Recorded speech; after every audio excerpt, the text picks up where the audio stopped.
Elliot Grayson had built Grayson Grocers from the ground up. It wasn't just a business to him, it was a promise that every customer who walked through the doors would be treated with respect, that the stores would feel like more than just aisles of products. It was about people. But lately, he had been hearing things that didn't sit right. Customers complaining about cold, indifferent service, stories of elderly shoppers struggling to get help, employees who saw their jobs as nothing more than a paycheck rather than a responsibility. That wasn't the company Elliot had built. If he wanted the truth, he knew he wouldn't find it in corporate reports or second-hand accounts. He needed to see it with his own eyes. Early that morning, he transformed himself. A gray cardigan, faded jeans, a pair of old sneakers. His usual clean-shaven face now rough with stubble. His hair, normally styled, was left slightly unkempt, and he wore glasses with thick lenses that slightly distorted his vision. A small, noticeable limp in his step completed the disguise. By the time he arrived at one of the busiest Grayson Grocers locations,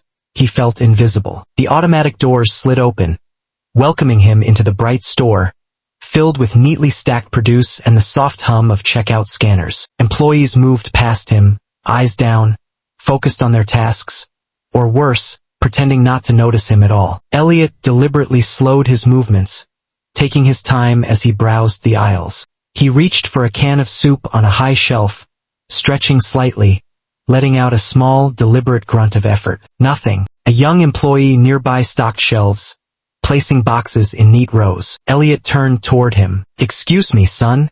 Could you help me reach this?" The employee barely glanced at him. "There's a step stool in the next aisle," he muttered before walking off. Elliot's lips pressed into a thin line. He moved through the store, testing interactions. Each one left him more disappointed. At the deli counter, the attendant barely acknowledged him. When he asked a cashier about a sale, she responded in monotone indifference. Was this what his store had become? Then, just as he was about to lose hope, a voice cut through the noise. "Sir, do you need some help?" Elliot turned. A young cashier, barely in his 20s, had stepped out from behind his register, concern written on his face. Elliot felt something shift. Finally, someone cared. The fluorescent lights buzzed faintly overhead as Elliot shuffled deeper into the store, his pace deliberately slow, his posture slightly hunched. The supermarket was immaculate. Rows of neatly stacked products, well-organized shelves, the faint scent of freshly baked bread drifting from the bakery section. On the surface, it looked perfect. But Elliot wasn't here to admire appearances. He was here for the people, and so far they had barely noticed him. He moved toward the produce section, where a few employees stood chatting near the fruit display. One of them, a young man in a Grayson Grocer's apron, leaned against a stack of crates, scrolling idly on his phone. The other two were talking in low voices, occasionally glancing toward the customers but making no effort to engage. Elliot picked up a single apple, turning it over in his hand, watching them from the corner of his eye. Not one of them offered a greeting. "No, can I help you find something? No, is there anything you need?" Just silence. He sighed, moving toward the canned goods aisle. His fingers hovered near the top shelf, where the soup cans were stocked. He reached up, deliberately straining, his fingers just short of the can he wanted. A stock worker stood a few feet away, unpacking boxes, his uniform slightly wrinkled, his expression blank. Elliot cleared his throat. "Excuse me, young man, would you mind helping me reach this?" The worker didn't even look up. "There's a step stool in the next aisle," he muttered before walking away. Elliot's jaw tightened. A second worker passed by a moment later. Elliot tried again, offering a small, hopeful smile. "Sir, would you be able to—" "Not my section," the employee interrupted, barely slowing down as he pushed a cart of inventory past him. Elliot let his hand drop back to his side, a dull weight settling in his chest. Was this what Grayson Grocers had become? He continued through the store, stopping at the deli counter. The employee behind the glass display barely glanced at him as he approached. "Excuse me," Elliot said, testing one last time. "Could you tell me if the turkey is on sale today?" The worker sighed, reaching for a laminated flyer and tapping a price without looking up. "It's there." Elliot swallowed back his frustration. This wasn't a grocery store. This was a transaction machine, customers in, money out, no warmth, no service, no humanity. And worst of all, no one seemed to care. Elliot adjusted the weight of the small shopping basket in his hands, his grip tightening around the plastic handle. He had wandered through nearly every section of the store, searching for one decent interaction. Just one employee who would look beyond the routine of their shift and see the people they were supposed to be serving. So far, he had found nothing but indifference. As he made his way to the front, he passed a group of employees near the customer service desk, laughing among themselves, completely unbothered by the customers waiting in line. Near the self-checkout stations, a woman struggled to scan an item while an attendant tapped away on his phone, barely acknowledging her. Elliot's stomach tightened. How had this happened? He sighed, stepping into the shortest checkout line. His basket was light, just a few essential items. A loaf of bread, a carton of milk, a can of soup. Enough to make it seem like he was truly on a tight budget. The cashier was young, early 20s maybe. His name tag read Jake. Unlike the others, he stood tall, his uniform neat, his expression calm but focused. As Elliot approached, Jake greeted him with something he hadn't heard all day, a genuine smile. "Good evening, sir," Jake said, his voice warm. "Did you find everything okay?" Elliot blinked. Such a simple question. And yet, after what he had just experienced, it felt different. "Yes," Elliot answered, his voice rougher than he intended. "Thank you for asking." Jake nodded, carefully scanning the items. He didn't rush. He didn't act as if he was just going through the motions. He bagged the groceries neatly, handling each item with care. "That'll be $12. 47, Jake said, glancing up. Elliot pulled out his wallet, deliberately fumbling through it, pretending to count just a few worn bills.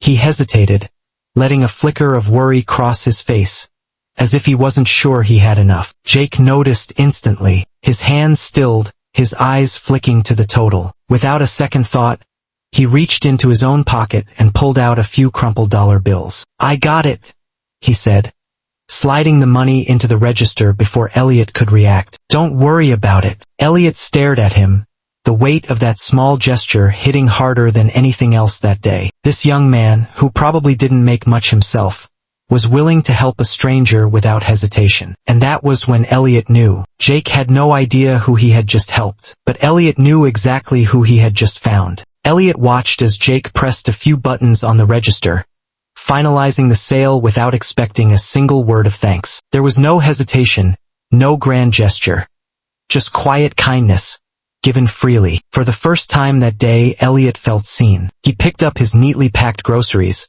but instead of leaving, he let out a thoughtful hum and adjusted the bag in his hands. "Young man," he said, his voice laced with curiosity, "you didn't have to do that." Jake looked up, slightly confused. "Do what?" Elliot let out a dry chuckle. "Covering for me like that, helping me out. A lot of folks in this store wouldn't have." Jake shrugged, offering a small, almost shy smile. "It's just a couple of bucks. No big deal." Elliot narrowed his eyes, studying the young man in front of him. "That may be true," he mused, "but I have a feeling a couple of bucks mean more to you than you let on." For the first time, Jake hesitated. His hands, which had been moving swiftly over the counter, stilled for a fraction of a second. Elliot caught it. "You work here full-time?" he asked casually, adjusting the strap on his grocery bag. Jake exhaled a quiet laugh, shaking his head. "Double shifts, actually. 40 hours technically, but it usually turns into 60. Elliot raised an eyebrow. 60.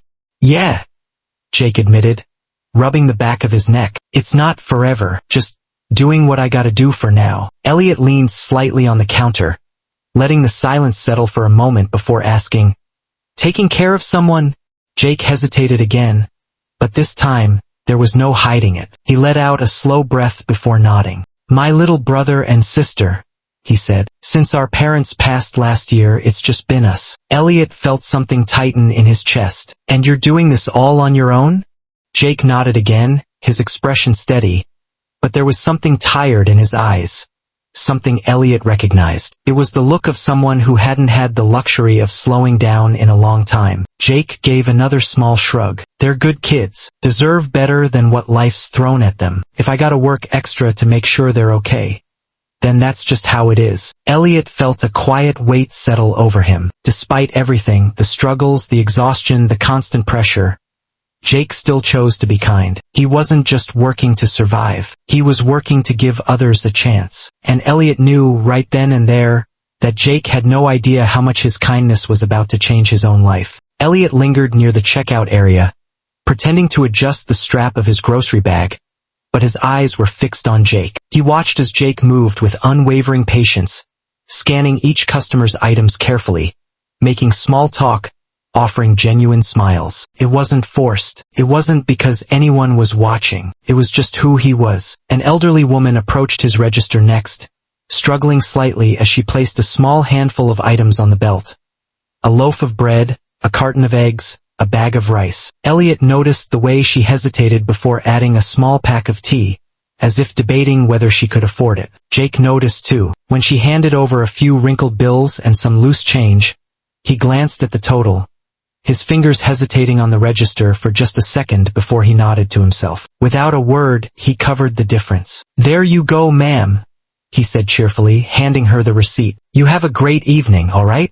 The woman blinked, surprised. She opened her mouth to argue, but Jake simply smiled and gave her a small nod, as if to say, "It's taken care of. No need to thank me." Elliot's chest tightened. Jake wasn't just doing his job. He was making sure every person who walked through that line left feeling like they mattered. And yet, Elliot shifted his gaze slightly. Just a few registers away, he saw the opposite. A different cashier, a tall, lanky young man, leaned lazily against the counter, barely acknowledging the customer in front of him.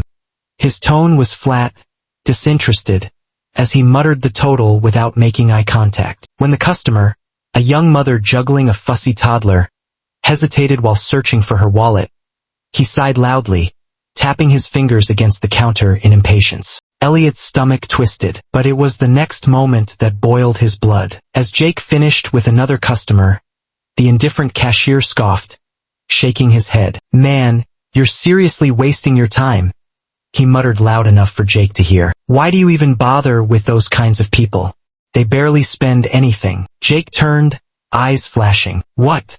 The other employee smirked, shrugging. "I mean, you're out here acting like a charity case. You really think covering a few cents here and there is gonna change anything?"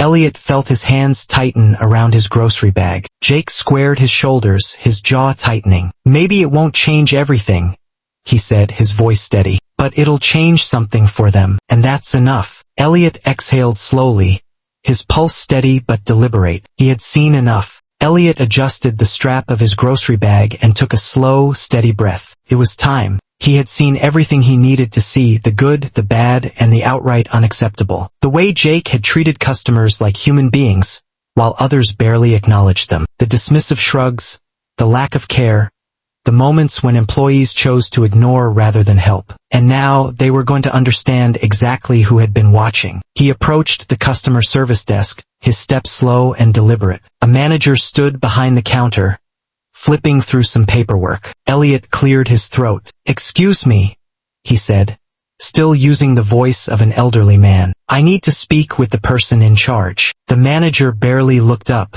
"What's the issue, sir?" Elliot didn't answer. Instead, he straightened his posture, reached up and removed his glasses. A hush fell over the employees within earshot. He slipped off his cardigan, smoothing out the expensive button-down underneath. Gone was the struggling old man. In his place stood Elliot Grayson, CEO of Grayson Grocers. A ripple of realization spread through the store. The manager's eyes widened. One of the employees near the registers actually dropped the basket he was holding. A few others exchanged panicked glances, suddenly standing up straighter, fixing their uniforms, wiping the disinterest off their faces as quickly as they could. Elliot let the silence stretch. Employees who had ignored him earlier now wouldn't dare look away. The ones who brushed him off, who dismissed him without a second thought, now shifted uncomfortably in their places. And then there was Jake. Unlike the others, Jake didn't flinch. His brow furrowed slightly as he took in the transformation. But there was no fear, no panic, just quiet confusion. The manager swallowed hard, rushing forward. "Mr. Grayson," he stammered, his voice suddenly bright and accommodating. "We had no idea you were—" Elliot held up a hand. "No excuses, no backpedaling. I came here today because I've been hearing things," he said, his voice level but commanding. Things about how customers are treated, about how service has been declining, and I needed to see for myself whether those rumors were true. He let his gaze sweep across the room, pausing on those who had failed this test. Well, he said, his voice quieter but sharper than ever, I saw everything I needed to see. A heavy weight settled over the store. The employees who ignored him, they were about to face the consequences. But Jake? He was about to have his entire life changed. Elliot stood at the front of the store, the weight of his presence suffocating the once lively atmosphere. The employees who had ignored him only moments ago now stood rigid, their expressions a mixture of guilt and unease. Some stared at the floor, others darted nervous glances at each other, as if searching for an escape. But there was none. He let the silence hang, let the discomfort settle in. Then he spoke. I built Grayson Grocers on one simple principle, he said, his voice steady but firm. People matter. His gaze swept across the room, landing briefly on the employees who had dismissed him in the aisles, the ones who had avoided eye contact when he had needed help. He could see it now, the realization creeping into their expressions, the weight of what they had done finally hitting them. When I walked into this store today, I wasn't looking at the shelves or the prices. I was watching you. I was seeing how you treated the people who come here every single day. The manager fidgeted, adjusting his collar. A stock worker near the dairy aisle shifted uncomfortably. Even the cashier who had mocked Jake earlier had paled, his arms folded tightly across his chest. And what I saw? Elliot's voice didn't rise, but it sharpened. Was indifference. Customers left stranded, questions ignored, employees more interested in their phones than the people standing right in front of them. He took a slow breath, letting his next words settle in. That is not who we are. A few employees glanced up, hope flickering in their eyes. Hope that maybe they could still fix this, that maybe this moment wasn't the end of the road for them. But Elliot wasn't done. I didn't come here today to catch mistakes, he continued. I came here to see if the heart of this company was still beating, if kindness, if integrity still existed inside these walls. He turned, finally looking at Jake, the only person in the store who had passed the test. And I found it, in one person. Jake blinked, caught off guard as all eyes turned to him. He didn't know who I was, Elliot said. He didn't have to. He didn't stop to ask what I could afford, or if I was worth his time. He helped because he cared. And that. Elliot let his voice settle into something heavier, more meaningful. That is what this company is supposed to be. The room was silent. Some employees looked ashamed. Others seemed shaken, as if only now realizing how much their actions had meant. But one thing was clear. This wasn't just another shift at work. This was a reckoning. Turning to Jake, Elliot commends his actions, stating that true leadership is about serving others, not just doing the bare minimum. He shocks everyone by offering Jake a management position on the spot, skipping years of corporate ladders. The tension in the store was thick, the weight of Elliot's words still pressing down on every employee who had failed to see what mattered most. But as he turned toward Jake, something shifted. The energy in the room changed, not from discomfort, but from anticipation. Elliot took a step forward, his gaze steady. Jake, he said, his voice softer now, yet filled with authority. You showed me something today that I wasn't sure still existed in this store. Jake straightened, confused but attentive. You treated me with respect, with dignity. You didn't look at me as just another customer, or worse, someone not worth your time. You saw someone who needed help, and without hesitation you stepped up. A few employees exchanged awkward glances. Elliot continued, his words deliberate.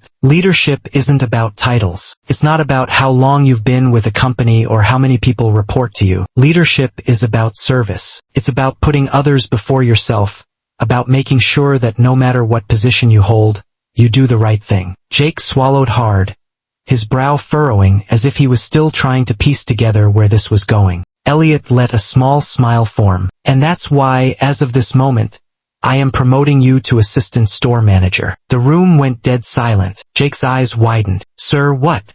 Elliot nodded. You heard me. No climbing the ladder for years. No waiting for recognition. You've already proven you have what it takes.